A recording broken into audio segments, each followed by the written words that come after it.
हनुमान लला ने अचानक ही शारीरिक विकास की बहुत सारी सीढ़ियां चढ़ ली थी। उनकी बाल लीला देख वाली ये समझ गया था कि हनुमान लला कोई साधारण शिशु नहीं है। वो हनुमान लला के प्राण लेने हेतु एक बार फिर केसरी भवन में आता है। हनुमान लला वो इस प्रकार सेब के प्रति आकर्षित हुए कि उन तक पहुंचने के लिए वो अपने पैरों पर स्वयं खड़े भी हो गए। ये देख वाली और सुग्रीव आश्चर्यचकित रह जाते हैं। स्वयं देवर्षि नारद जी ने मुझे कहा कि ये मरकट तेरे पतन का कारण बनेगा। मेरे होते हुए आपका पतन? कभी नहीं।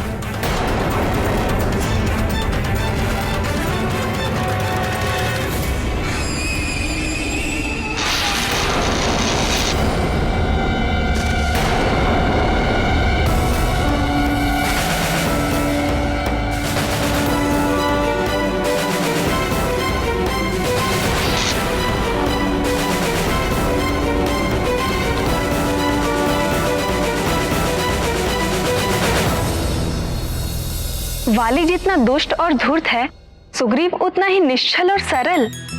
कितनी सरलता से वो घमंडी वाली के झूठ में आ गया। निर्मल मन जन सो मोहि पावा, मोहि कपट छल छिद्र न भावा। सरल व्यक्ति जैसा स्वयं है वैसा ही संसार को देखता है।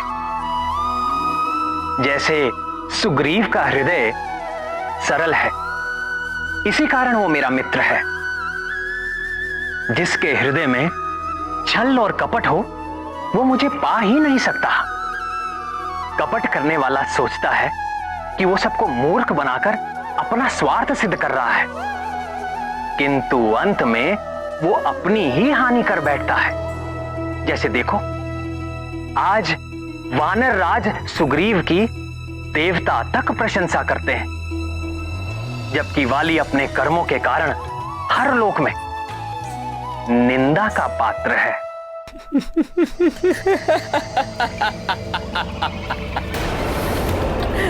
भैया मैं गिर गया और आप हंस रहे हैं? क्योंकि मैं भी तुमसे पूर्व इसी तरह गिर चुका हूं, ठीक वहीं से।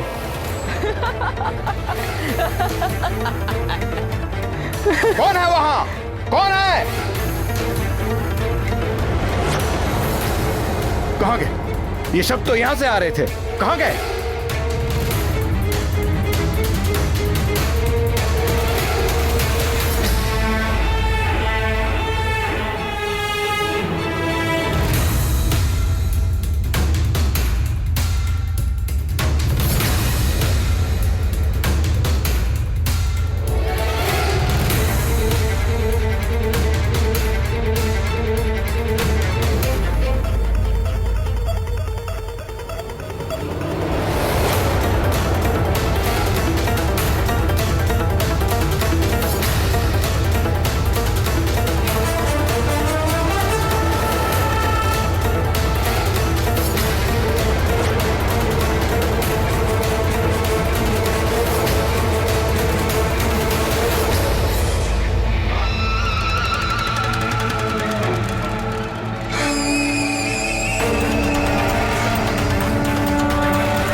आपको भी भूख लग रही है क्या भैया?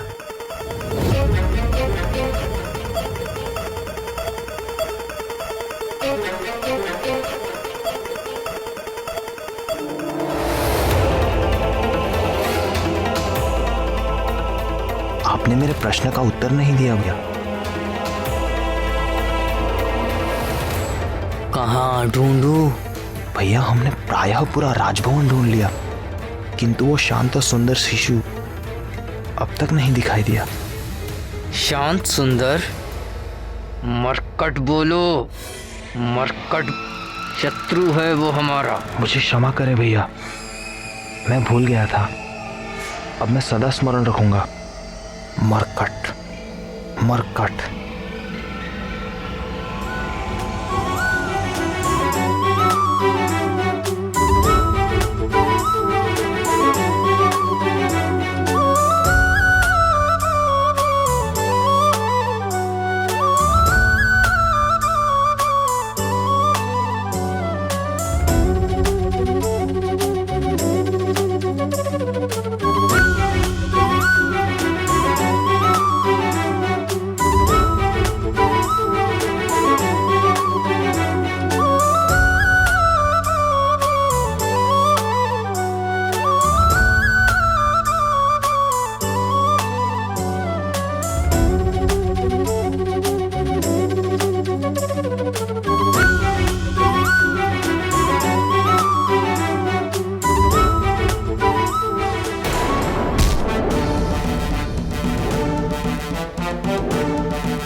प्रणाम वानरराज।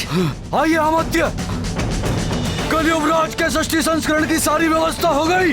जी वानरराज, आपसे कुछ परामर्श करना था।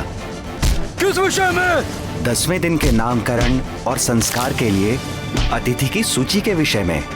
सर्वप्रथम युवराज के नाना वानरराज कुंजर। वानरराज, मैंने तो उनका नाम सर्वप्रथम लिख लिया था। अयोध्या नरेश महाराज दशरथ से आरंभ करके अंग, उत्कल, कंबोज, कैकई, काशी, मिथिला, सोबीर, चैदियर,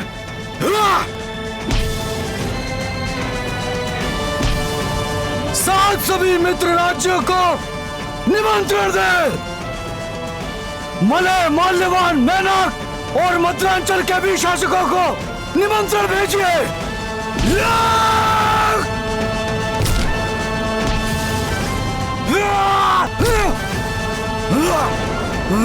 परम पूज्य ऋषि बनक, ऋषि मगध और ऋषि अगस्त को तो आना ही होगा। साथ ही दंडकानन, मतंगारण्य तथा नैमिषारण्य में तपस्या कर रहे सभी ऋषियों को संदेश दीजिए कि युवराज को आशीर्वाद देने अवश्य पधारें। और हमारे सीमावर्ती किष्किंधा के राजा ऋक्षराज और उनके पुत्र वाली और सुग्रीव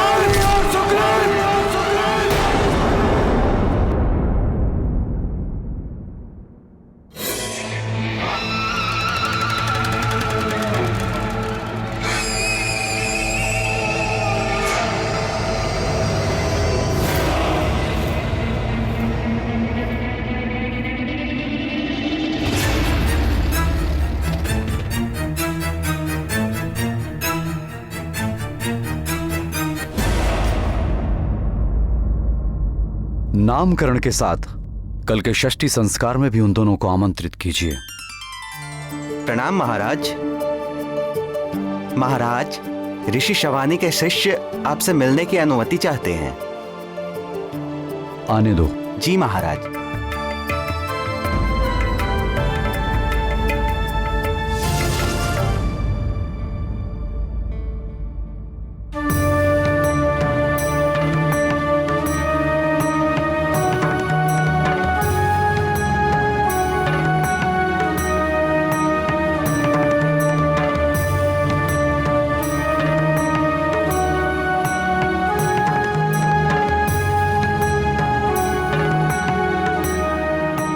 प्रणाम महाराज। प्रणाम तपस्वी। हम दंडकारण्य से आपको कुछ सौंपने आए।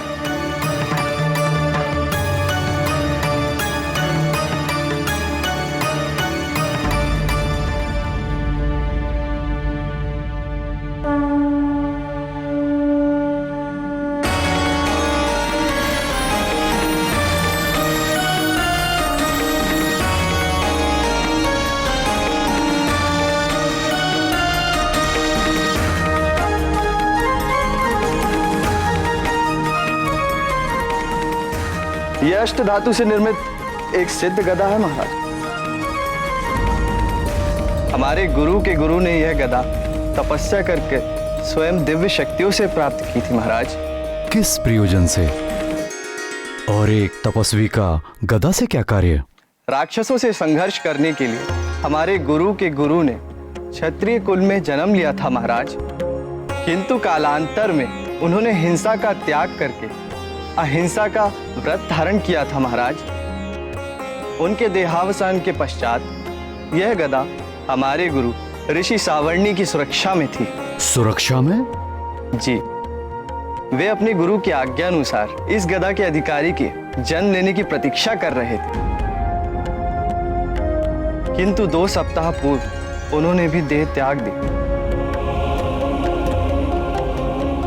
अपने देहांत के पूर्व उन्होंने कहा था कि यदि यह गदा आश्रम में रही तो किसी राक्षसी शक्ति में पड़ जाने का संकट हो सकता है।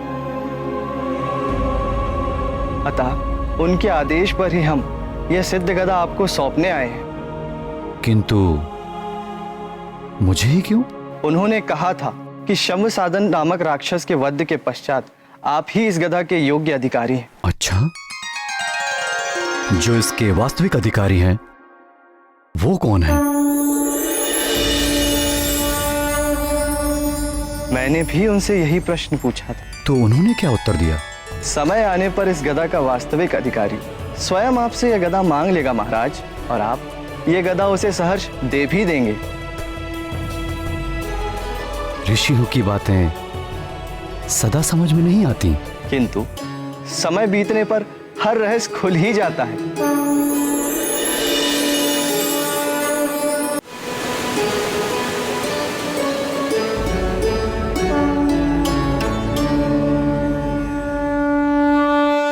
किंतु इस गदा में क्या विशेष है? वानर राज, यह अमोघ गदा है। अपने लक्ष्य पर चोट करने के पश्चात वापस अपने स्वामी के हाथों में लौट आते हैं। और दूसरी विशेषता इसकी यह है महाराज कि इससे टकराने वाला चाहे वो कठोर से कठोर तत्व से ही क्यों ना बना हो, इससे टकराकर खंड खंड हो जाता है।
अज्ञानी।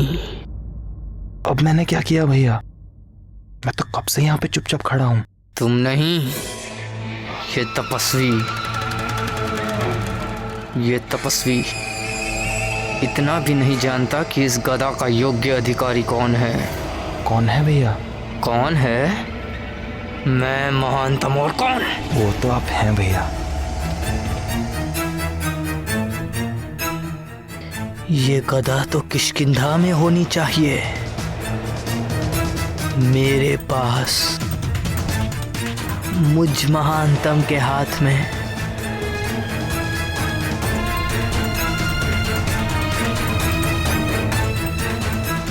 ये तो बहुत ही अद्भुत गदा है। आपके गुरु के गुरु अवश्य ही कुशल योद्धा रहे होंगे। मैं आपका धन्यवाद करता हूं। बताइए इस गदा का मैं कैसे प्रतिदान करूं? नहीं महाराज, हमें कोई प्रतिदान नहीं चाहिए। आप राक्षसी आक्रमण और आतंक से निर्दोष मनुष्यों व प्राणियों की रक्षा जैसे करते आए वैसे ही करते रहे। यही हमारे गुरु की इच्छा थी। प्रजा की रक्षा करना राजा का कर्तव्य होता है और ऋषियों को दान करना भी राजा का कर्तव्य है। मंत्री जी। महाराज। इन युवा तपस्वियों को हमारी ओर से 1 सहस्त्र स्वस्थ गायें प्रदान करें। अब आप लोग विश्राम करें और कुछ दिनों तक हमारे अतिथि बनकर रहें। आपकी जय हो राजन। परम शक्तिशाली ईश्वर आपकी भुजाओं में और बल दे, आपके वंश को बढ़ाए और सदैव सुरक्षित रखे।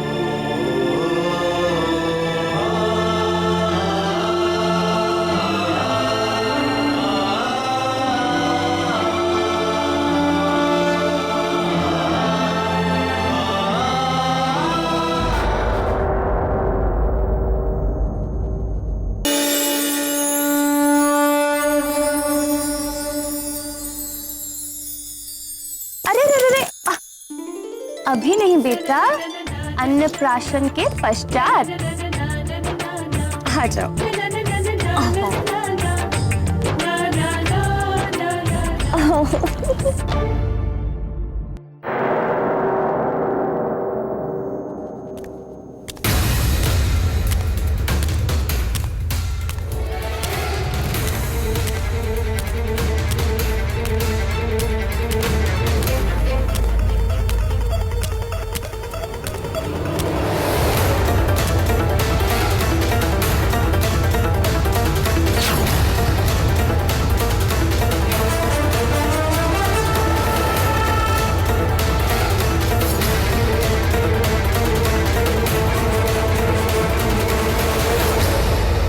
प्रिय अंजने, ये देखो।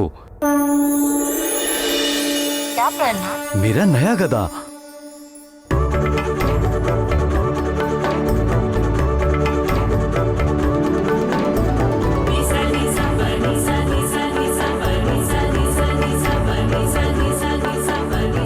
जानती हो इसकी विशेषता क्या है? क्या आर्यपुत्र? ये अमोघ गदा लक्ष्य पर चोट मारकर स्वामी के हाथों में स्वयं वापस आ जाता है। और उससे भी अधिक विशेषता है, ये कठोर से कठोर शस्त्र को एक ही टक्कर में खंड खंड कर देता है।